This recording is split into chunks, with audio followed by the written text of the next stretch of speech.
Welcome to Bite at a Time Books, where we read you your favorite classics one bite at a time. My name is Bree Carlile, and I love to read, and wanted to share my passion with listeners like you. If you enjoy our show, be sure to follow us so you get all the new episodes. If you want to see exclusive behind the scenes of our show, follow us on YouTube.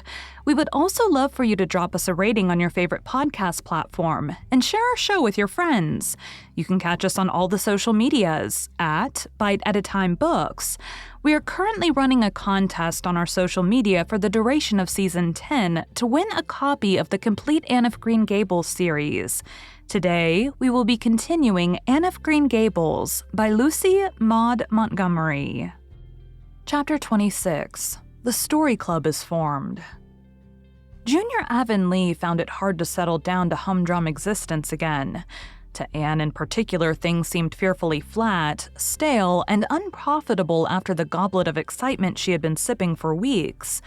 Could she go back to the former quiet pleasures of those faraway days before the concert? At first, as she told Diana, she did not really think she could. "I'm positively certain, Diana, that life can never be quite the same again as it was in those olden days," she said mournfully, as if referring to a period of at least 50 years back. "Perhaps after a while I'll get used to it, but I'm afraid concerts spoil people for everyday life. I suppose that is why Marilla disapproves of them. Marilla is such a sensible woman. It must be a great deal better to be sensible, but still, I don't believe I'd really want to be a sensible person because they are so unromantic. Mrs. Lynde says there's no danger of my ever being one, but you can never tell. I feel just now that I may grow up to be sensible yet, but perhaps that is only because I'm tired. I simply couldn't sleep last night for ever so long. I just lay awake and imagine the concert over and over again. That's one splendid thing about such affairs. It's so lovely to look back to them." Eventually, however, Avonlea School slipped back into its old groove and took up its old interests.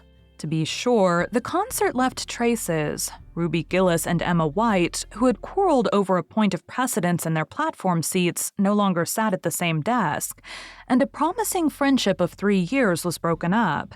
Josie Pye and Julia Bell did not speak for 3 months because Josie Pye had told Bessie Wright that Julia Bell's bow when she got up to recite made her think of a chicken jerking its head, and Bessie told Julia.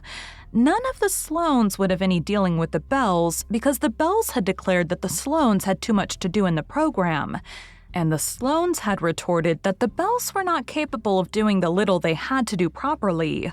Finally, Charlie Sloane fought Moody Spurgeon McPherson because Moody Spurgeon had said that Anne Shirley put on airs about her recitations, and Moody Spurgeon was licked. Consequently, Moody Spurgeon's sister, Ella May, would not speak to Anne Shirley all the rest of the winter. With the exception of these trifling frictions, work in Miss Stacy's little kingdom went on with regularity and smoothness. The winter weeks slipped by. It was an unusually mild winter with so little snow that Anne and Diana could go to school nearly every day by way of the Birch Path. On Anne's birthday, they were tripping lightly down it, keeping eyes and ears alert amid all their chatter, for Miss Stacy had told them that they must soon write a composition on A Winter's Walk in the Woods, and it behooved them to be observant. "Just think, Diana, I'm 13 years old today," remarked Anne in an awed voice. "I can scarcely realize that I'm in my teens. When I woke this morning, it seemed to me that everything must be different. You've been 13 for a month, so I suppose it doesn't seem such a novelty to you as it does to me. It makes life seem so much more interesting. In 2 more years, I'll be really grown up. It's a great comfort to think that I'll be able to use big words then without being laughed at." "Ruby Gillis says she means to have a beau as soon as she's 15, said Diana. "Ruby Gillis thinks of nothing but beaux," said Anne disdainfully. "She's actually delighted when anyone writes her name up in a take notice for all she pretends to be so mad. But I'm afraid that is an uncharitable speech. Mrs. Allen says we should never make uncharitable speeches. But they do slip out so often before you think, don't they?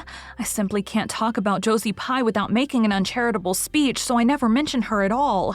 You may have noticed that. I'm trying to be as much like Mrs. Allen as I possibly can, for I think she's perfect. Mr. Allen thinks so too. Mrs. Lynde says he just worships the ground she treads on, and she doesn't really think it right for a minister to set his affection so much on a mortal being. But then, Diana, even ministers are human and have their besetting sins just like everybody else. I had an interesting talk with Mrs. Allen about besetting sins last Sunday afternoon. There are just a few things it's proper to talk about on Sundays, and that is one of them. My besetting sin is imagining too much and forgetting my duties. I'm striving very hard to overcome it, and now that I'm really 13, perhaps I'll get on better. In 4 more years, we'll be able to put our hair up, said Diana. Alice Bell is only 16, and she is wearing hers up, but I think that's ridiculous. I shall wait until I'm 17. If I had Alice Bell's crooked nose, said Anne decidedly, I wouldn't. But there, I won't say what I was going to because it was extremely uncharitable. Besides, I was comparing it with my own nose, and that's vanity. I'm afraid I think too much about my nose ever since I heard that compliment about it long ago. It really is a great comfort to me. Oh, Diana, look, there's a rabbit. There's something to remember for our woods composition. I really think the woods are just as lovely in winter as in summer. They're so white and still, as if they were asleep and dreaming pretty dreams. I won't mind writing that composition when its time comes, sighed Diana. I can manage to write about the woods, but the one we're to hand in Monday is terrible. The idea of Miss Stacy telling us to write a story out of our own heads. Why, it's as easy as a wink, said Anne. It's easy for you because you have an imagination, retorted Diana. But what would you do if you had been born without one? I suppose you have your composition all done? Anne nodded, trying hard not to look virtuously complacent and failing miserably. I wrote it last Monday evening. It's called The Jealous Rival, or In Death Not Divided. I read it to Marilla, and she said it was stuff and nonsense. Then I read it to Matthew, and he said it was fine. That is the kind of critic I like. It's a sad, sweet story. I just cried like a child while I was writing it. It's about 2 beautiful maidens called Cordelia Montmorency and Geraldine Seymour who live in the same village and were devotedly attached to each other. Cordelia was a regal brunette with a coronet of midnight hair and dusky flashing eyes. Geraldine was a queenly blonde with hair like spun gold and velvety purple eyes.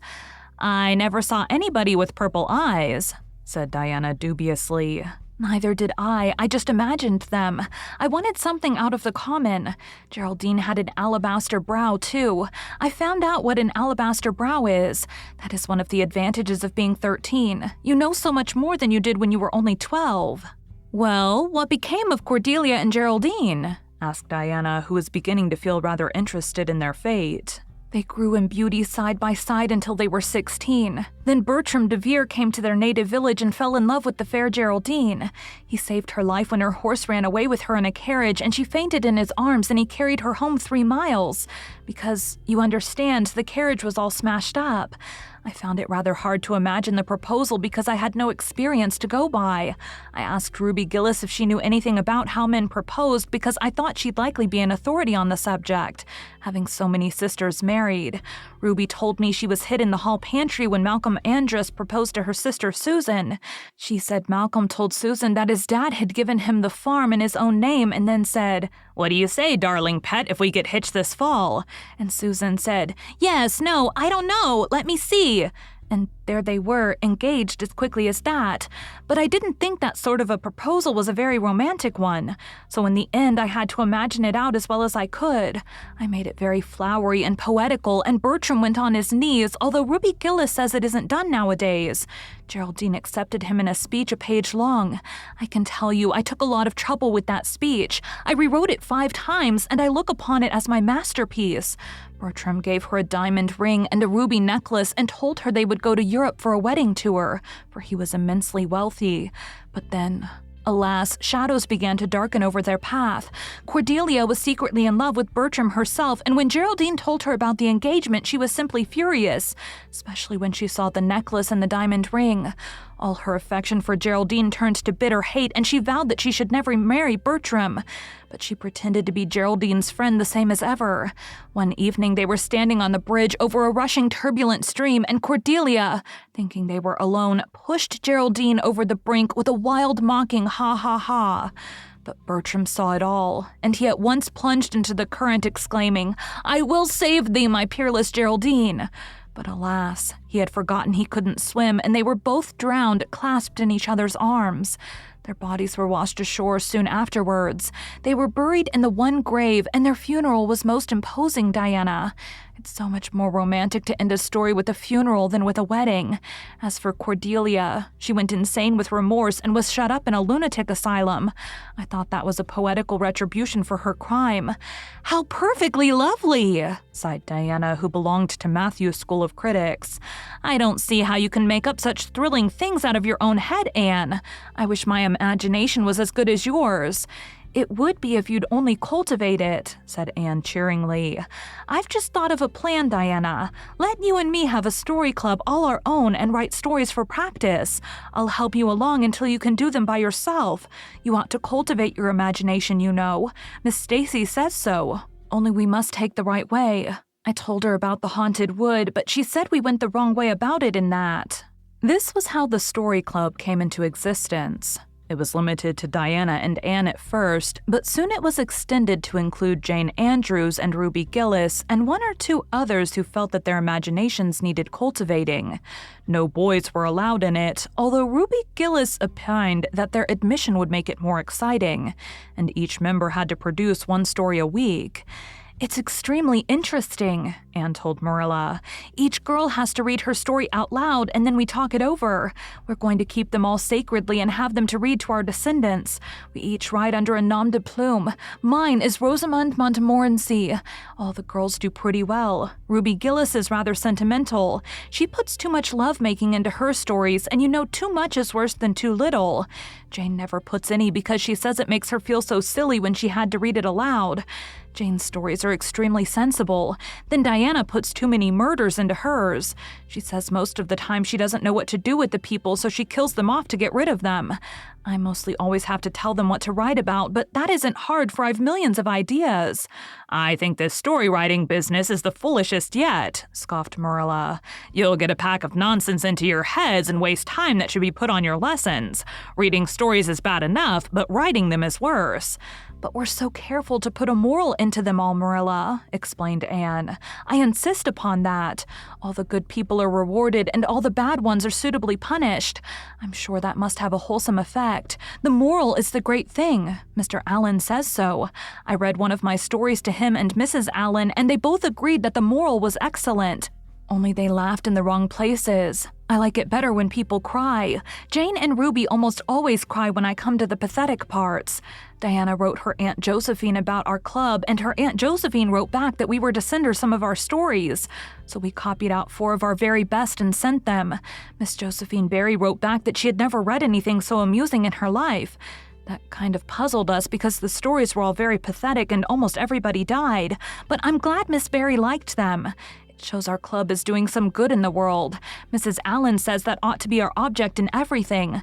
I do really try to make it my object, but I forget so often when I'm having fun.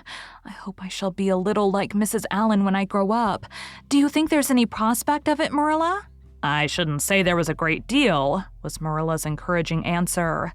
I'm sure Mrs. Allen was never such a silly, forgetful little girl as you are. No, but she wasn't always as good as she is now, either, said Anne seriously.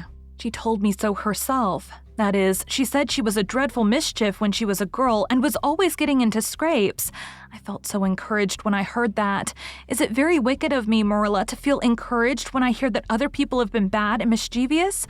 Mrs. Lynde says it is. Mrs. Lynde says she always feels shocked when she hears of anyone ever having been naughty, no matter how small they were.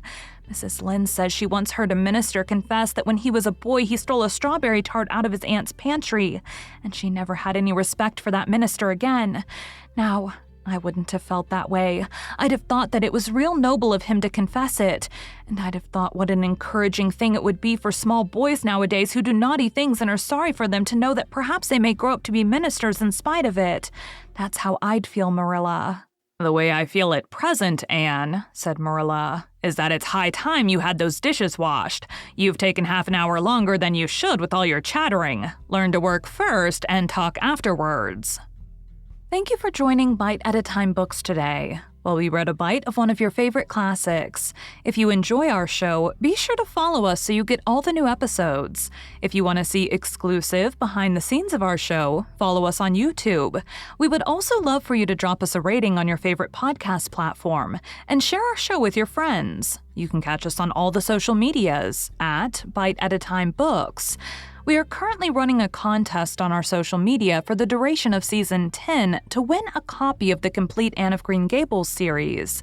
Again, my name is Bree Carlile, and I hope you come back tomorrow for the next bite of Anne of Green Gables.